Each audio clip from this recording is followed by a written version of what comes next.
अब हम आपको भारतीय सेना में भर्ती को लेकर भारत सरकार की एक नई स्कीम के बारे में बताएंगे और इस स्कीम का नाम है अग्निपथ।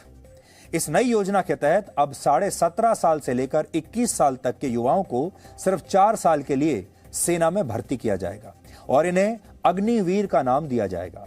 और हर साल सेना के तीनों अंगों में लगभग 50,000 अग्निवीरों की भर्ती होगी और इस नए कदम से भारतीय सेना की औसत आयु 32 वर्ष से घटकर अब 26 वर्ष हो जाएगी। यानी भारतीय जवान जो हैं, भारतीय सेना की जो आयु है, भारतीय सेना अब जवान हो जाएगी और पेंशन का खर्चा भी काफी हद तक बचेगा। यानी इसमें आधुनिकीकरण भी है और पैसे की बचत भी है। इस योजना को हम आपको 5 पॉइंट्स में समझाएंगे और आप चाहें तो यह जानकारी नोट कर सकते हैं क्योंकि यह बहुत महत्वपूर्ण है। पहला पॉइंट, यह योजना तीनों सेनाओं की भर्तियों पर लागू होगी, यानी नेवी, एयरफोर्स और भारतीय सेना। और इसमें ऑफिसर रैंक से नीचे के जो पद होते हैं उन पर भर्तियां की जाएंगी। यानी सेना में जो नॉन कमीशन रैंक होती हैं, ये भर्तियां उन पदों के लिए है, ऑफिसर से नीचे के पदों के लिए। दूसरा पॉइंट यह है कि 17.5 साल से लेकर 21 साल तक के युवा इन भर्तियों के लिए आवेदन कर सकेंगे और इस प्रक्रिया के दौरान जिन युवाओं का चयन होगा वो सिर्फ 4 साल तक भारतीय सेना में अपनी सेवाएं देंगे। यानी सेना में अब जो नौकरी होगी वो सिर्फ 4 वर्षों की होगी और इन 4 वर्षों में शुरुआत के 6 महीने उन्हें ट्रेनिंग दी जाएगी और बाकी के 3.5 साल वो सेना में अलग अलग पदों पर और अलग अलग जगहों पर अपनी जिम्मेदारी निभाएंगे। और जब 4 वर्ष पूरे हो जाएंगे तो इन सैनिकों को रिटायर कर दिया जाएगा। हालांकि सरकार ने यह भी कहा है कि वो सभी सैनिकों को रिटायर नहीं करेगी।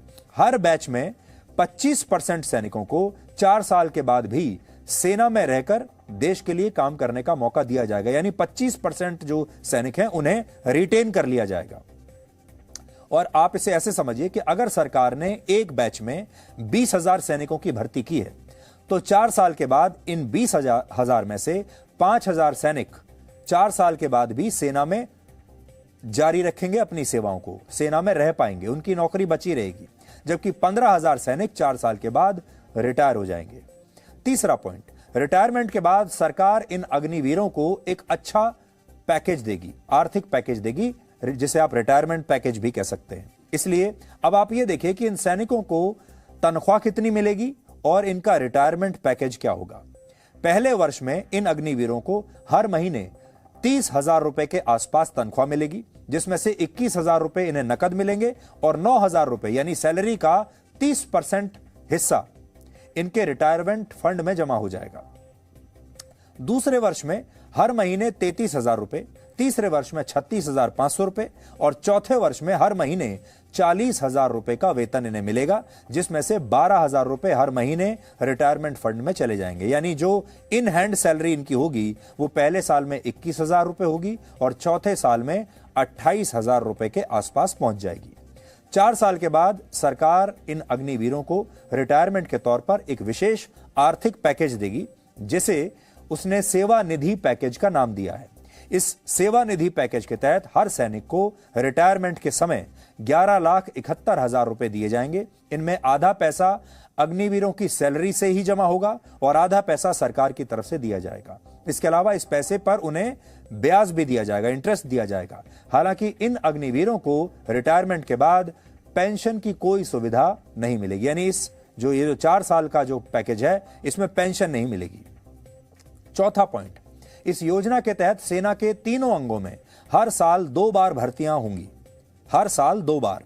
और इस साल सरकार ने 46,000 अग्निवीरों की भर्ती का लक्ष्य रखा है और अगले वर्ष से लगभग 50,000 भर्तियां हर वर्ष होंगी।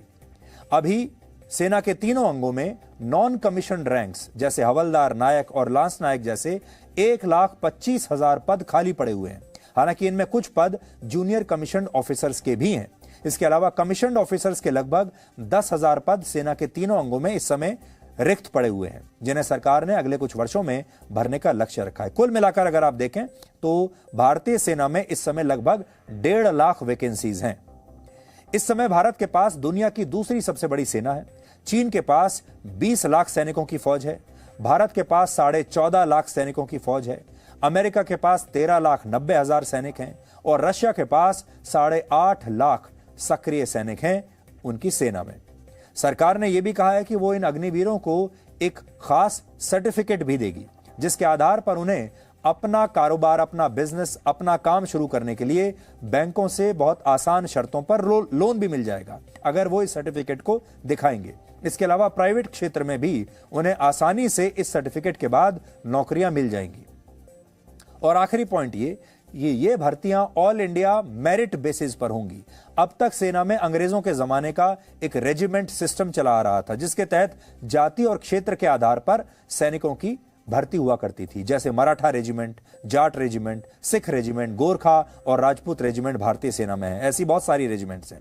अब तक इन रेजिमेंट्स में भर्ती के लिए जाति और क्षेत्र को महत्व दिया जाता था, लेकिन अब यह बंद हो जाएगा।